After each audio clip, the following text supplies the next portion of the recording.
Kemudian Raja Daud menghargai firman Tuhan ini lebih daripada emas dan makanan enak. Dia tulis di dalam Mazmur 19 ayat 10, lebih indah daripada emas, bahkan daripada banyak emas tua, dan lebih manis daripada madu, bahkan daripada madu tetesan dari sarang lebah.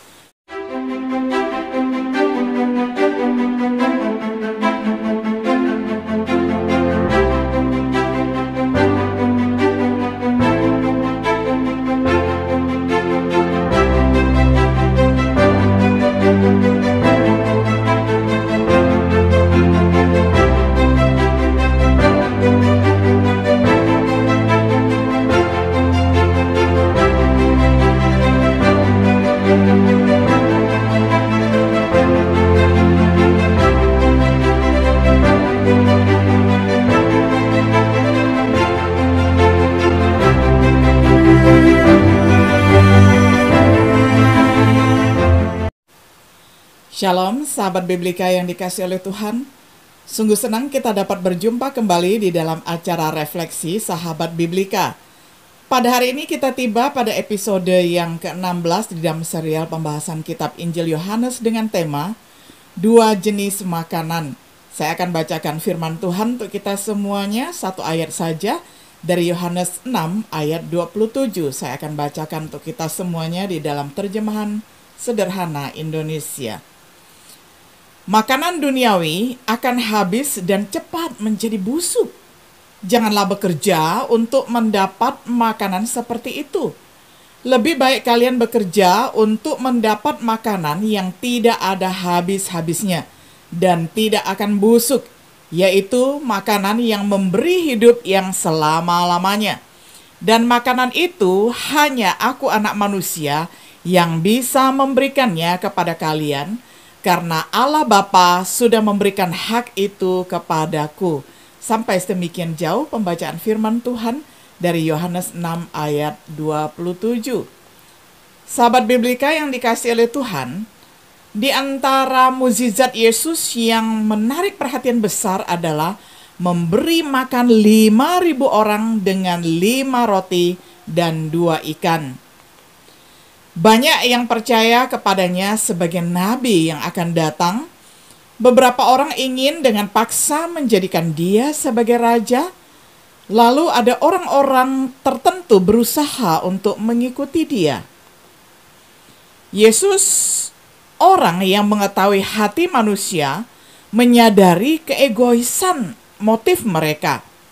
Mereka hanya tertarik pada makanannya, bukan keajaiban atau mukjizat yang ditunjukkannya. Hal ini mendorong Yesus untuk memperingatkan mereka tentang makanan yang mereka kerjakan. Kata-kata Yesus dalam teks kita Yohanes 6 ayat 27 mengungkapkan ada 2 jenis makanan, yang satu akan binasa atau membusuk dan yang lainnya akan bertahan selama-lamanya. Saatnya kita berusaha untuk menerapkan nasihat Yesus untuk hidup kita sendiri. Mari kita renungkan hal yang pertama, makanan yang bisa membusuk. Makanan apakah itu? Secara harafiah, itu adalah makanan yang kita makan sehari-hari. Makanan itu cepat membusuk, bahkan dengan manfaat pengawetan makanan tetap ada expirednya, tetap ada tanggal kadaluarsanya. Tidak pernah memuaskan sampai sepuas-puasnya, karena lama-lama kita akan lapar dan haus lagi setelah memakan dan meminum makanan yang kita makan sehari-hari. Secara kiasan, ada makanan lain yang segera akan membusuk. Makanan kebijaksanaan manusia, makanan kebodohan manusia, makanan kegembiraan dan kesenangan manusia di bawah kolong langit ini, makanan kekayaan besar dan kerja keras yang ditemukan oleh Salomo tidak memberikan pemenuhan yang abadi. Makanya Salomo di dalam kitab Pengkhotbah dia mengatakan segala sesuatu adalah sia-sia jikalau tidak di dalam koridor takut akan Tuhan. Jangan kerja untuk makanan tersebut. Ini adalah nasihat Tuhan Yesus untuk kita semuanya. Bukan berarti kita tidak berusaha memenuhi kebutuhan kita sehari-hari, yakni makan 3 kali, mungkin snack 2 kali, begitu ya. Bukan seperti itu. Seorang Kristen harus menafkahi keluarganya. Dan jika seseorang tidak bekerja, dia dikatakan tidak boleh makan. Ini adalah perkataan Rasul Paulus di dalam 2 Tesalonika 3 ayat 10-12. Tetapi agar kita tidak melakukannya dengan mengabaikan makanan yang bertahan. Karena ada satu jenis lagi makanan yang bertahan atau makanan abadi. Itu adalah makanan yang akan membusuk, seharusnya tidak menjadi prioritas kita di dalam hidup. Jadi Tuhan Yesus mengingatkan ada 2 jenis makanan. Makanan yang sehari-hari kita makan itu akan membusuk. Sedangkan makanan yang kedua itu akan abadi ataupun bertahan selama-lamanya. Sebuah pelajaran yang perlu dipelajari oleh Marta di dalam Lukas 10 ayat 38 sampai 42. Sayangnya, banyak orang menghabiskan banyak waktu, tenaga, uang untuk makanan yang segera membusuk. Yesus ingin orang lain mengarahkan upaya hidup mereka terhadap yang kedua, makanan yang bertahan ataupun makanan yang abadi. Makanan apakah itu? Di dalam teks yang kita baca tadi, itu merujuk kepada firman Tuhan. Dengan makanan ini, manusia benar-benar hidup. Tetapi Yesus menjawab, dalam kitab suci tertulis, kehidupan manusia tidak tergantung dari roti saja, melainkan tergantung dari setiap perkataan yang diucapkan oleh Allah. Matius 4 ayat 4. Ayub menghargainya lebih dari makanan yang diperlukan. Perintah dari bibirnya tidak kulanggar. Dalam sanubariku kusimpan ucapan mulutmu. Inilah perkataan Ayub di dalam kitabnya pasal 23 ayat 12. Kemudian Raja Daud menghargai firman Tuhan ini lebih daripada emas dan makanan enak.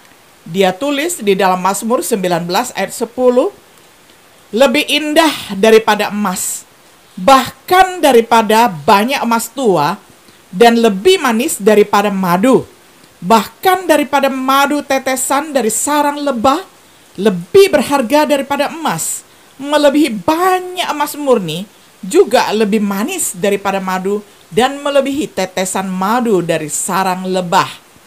Inilah penilaian Raja Daud tentang firman Tuhan sebagai makanan yang paling enak dan yang bernilai tinggi sekali. Sedangkan firman Tuhan menurut Nabi Yeremia adalah kegirangan hati, sebagaimana dia katakan di dalam Yeremia 15 ayat 16. Apabila aku bertemu dengan perkataan-perkataanmu, maka aku menikmatinya. Firman-Mu itu menjadi kegirangan bagiku dan menjadi kesukaan hatiku, sebab nama-Mu telah diserukan atasku, ya Tuhan, Allah semesta alam.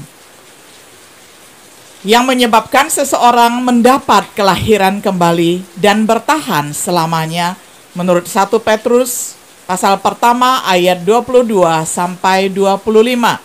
Di dalam teks kita, dia adalah Yesus, Sang Firman Tuhan.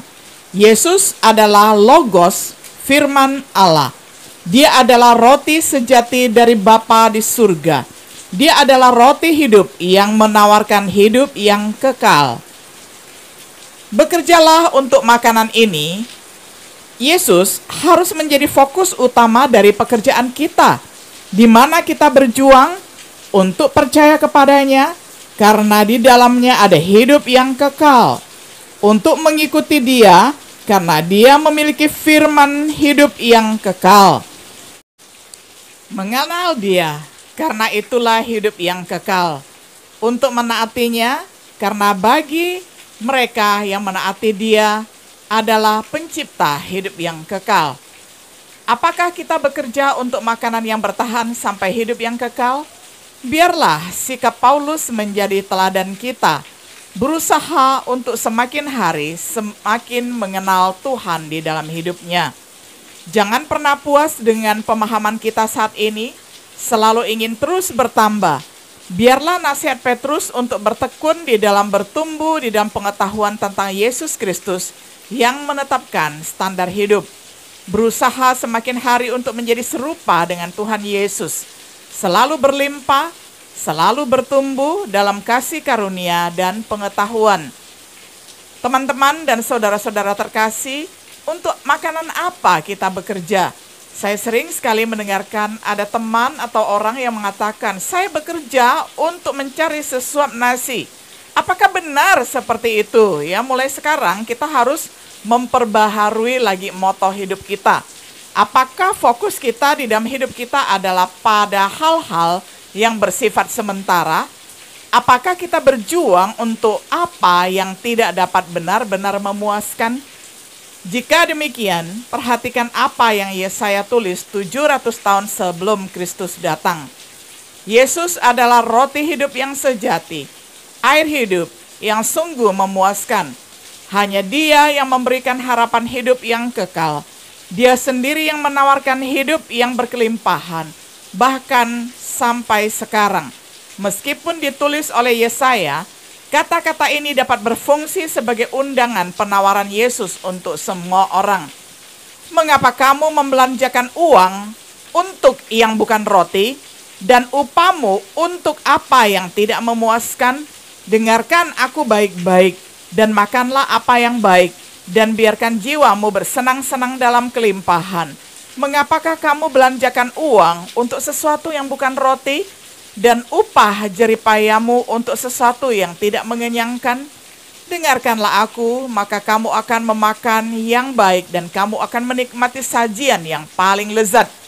Sendengkanlah telingamu dan datanglah kepadaku, dengarlah, maka kamu akan hidup. Aku hendak mengikat perjanjian abadi dengan kamu, menurut kasih setia yang teguh yang kujanjikan kepada Daud. Yesaya 55 ayat 2 sampai 3.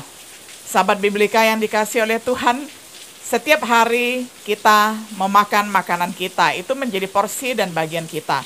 Tetapi firman Tuhan yang hidup yang kita punya ini adalah makanan abadi selama-lamanya. Kiranya kita menyukai kedua makanan tersebut, baik makanan sehari-hari kita, dan terlebih kita menyukai makanan yang hidup yang memberikan kita kehidupan yang kekal selama-lamanya. Terpujilah Tuhan, Sang Roti Hidup, Yesus Kristus. Kiranya Sang Roti Hidup itu menyertai memberi kita kekenyangan dan kita tidak akan lapar dan haus lagi. Tuhan Yesus memberkati kita semuanya. Shalom.